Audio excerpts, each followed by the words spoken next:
नाम का एक लड़का अपनी माँ के साथ रहता था। भोला की माँ घरों में काम किया करती थी और घर का गुजारा करती थी।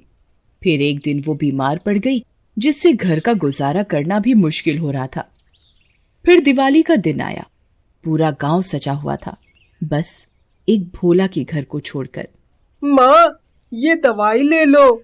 लाओ भोला, बेटा मुझे माफ करना, आज दिवाली है और मैं तुम्हारे लिए कोई नया कपड़ा कर नहीं आ पाई। कोई बात नहीं माँ, आप आराम करो। इतना बोलकर भोला सोचने लगता है कि घर में कुछ खाने के लिए भी नहीं है और ना ही तेल या घी, जिससे वो घर में दिए जला सके। वो उदास होकर घर से बाहर निकल जाता है और चलते चलते गांव से बाहर एक हवेली के बाहर आकर रुकता है। वो हवेली बहुत बड़ी होती है और बहुत ही सुंदर लाइटों से सजी होती है। उसी घर की खिड़की पर एक लड़की खड़ी होती है जो कि बहुत उदास दिख रही होती है।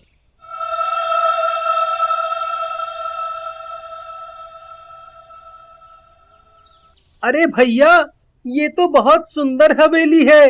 तब भी यहाँ इतना सन्नाटा सा क्यों है? और आज तो दिवाली भी है। अरे बेटा, क्या बताएं, इस घर के मालिक हमेशा काम में बिजी रहते हैं और ये उनकी बेटी सोनी अकेले घर में उदास हो जाती है। इसे घर से बाहर जाने को भी मना किया है इसके पापा ने। भोला हवेली के अंदर जाता है तो उसे अजीब सा डर लगता है।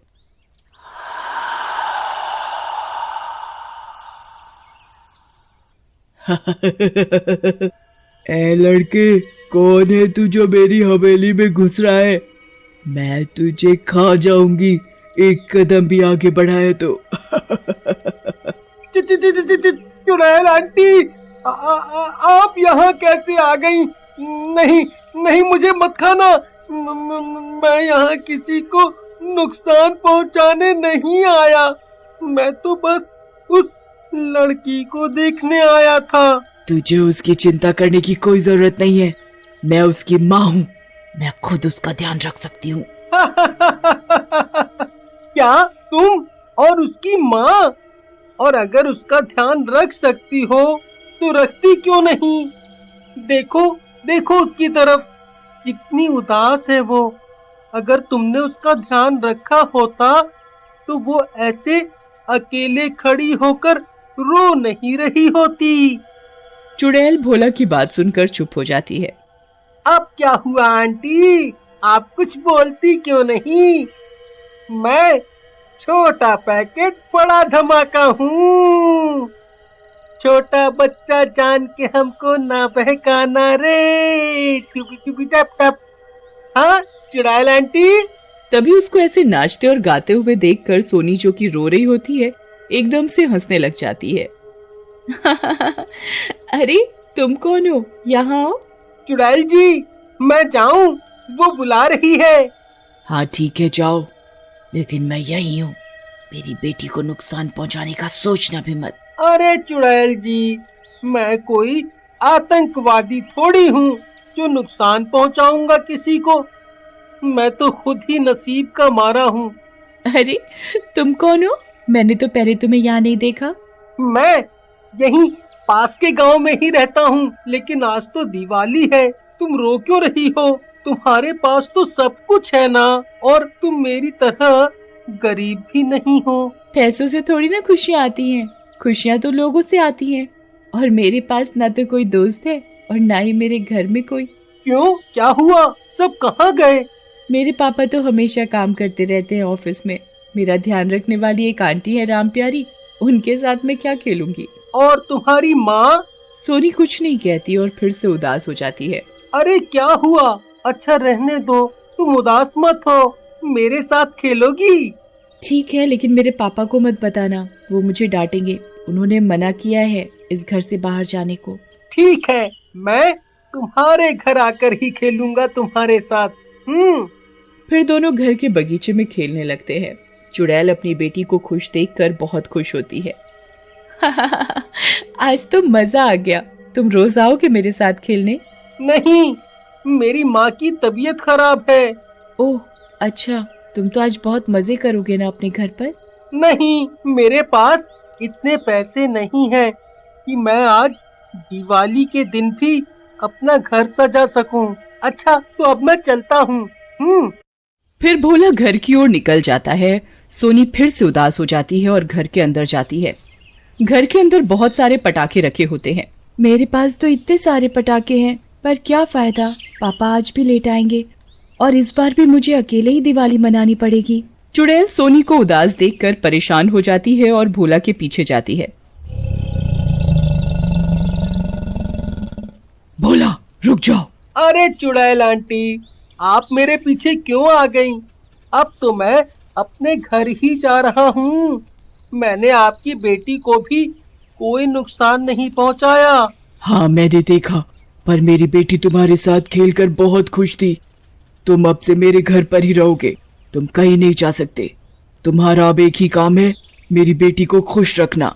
नहीं नहीं चुड़ैल आंटी, मैं ऐसा नहीं कर सकता। मेरे घर पे मेरी माँ अकेली है, मुझे उनके पास जाना होगा। नहीं, मैं कुछ नहीं जानती। मैं तुम्हें मार दूंगी और तुम्हारी माँ को भी। चलो मेरे साथ वापस। अगर अपनी माँ को जिंदा देखना चाहते हो तो कुछ दिन मेरी बेटी को खुश रखो। भोला बहुत डर जाता है। ठीक है, आप मेरी माँ को मत मारना, मैं चलता हूँ आपके साथ। फिर भोला वापस हवेली पहुँचता है। उसे देखकर उदास सोनी फिर से खुश हो जाती है। अरे भोला, तुम वापस आ गए? तुम मेरे साथ दिवाली मनाने आए हो ना?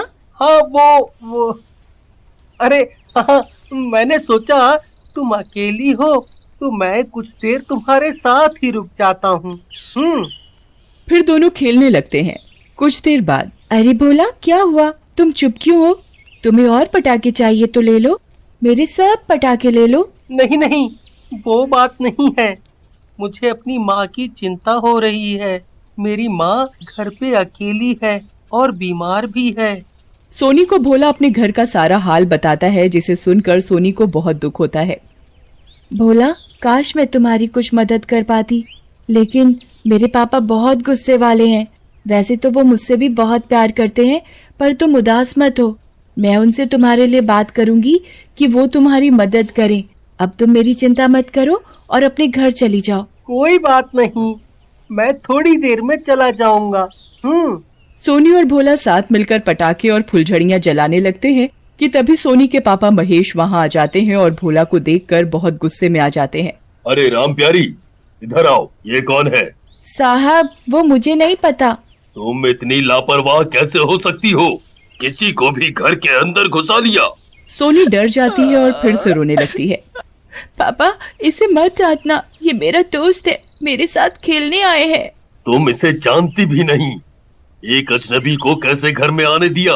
ये गलत बात है सोनी बेटा। और राम प्यारी, मैं तुम्हें नौकरी से निकाल दूंगा। ये सब देखकर चुड़ैल को गुस्सा आ जाता है और वो सबके सामने आ जाती है। बस करो महेश, बहुत हो गया।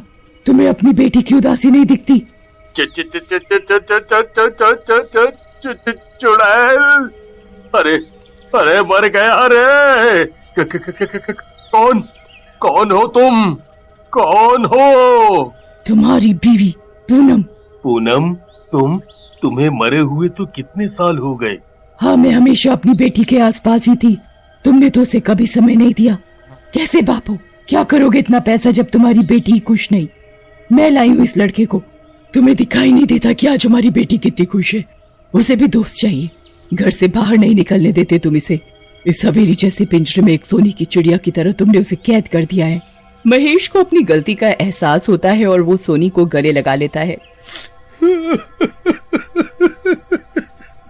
मुझे माफ कर दो मेरी बच्ची, मुझे माफ कर दो। अब से मैं तुम्हें भी समय दूंगा, तुम्हें ही समय दूंगा। फिर महेश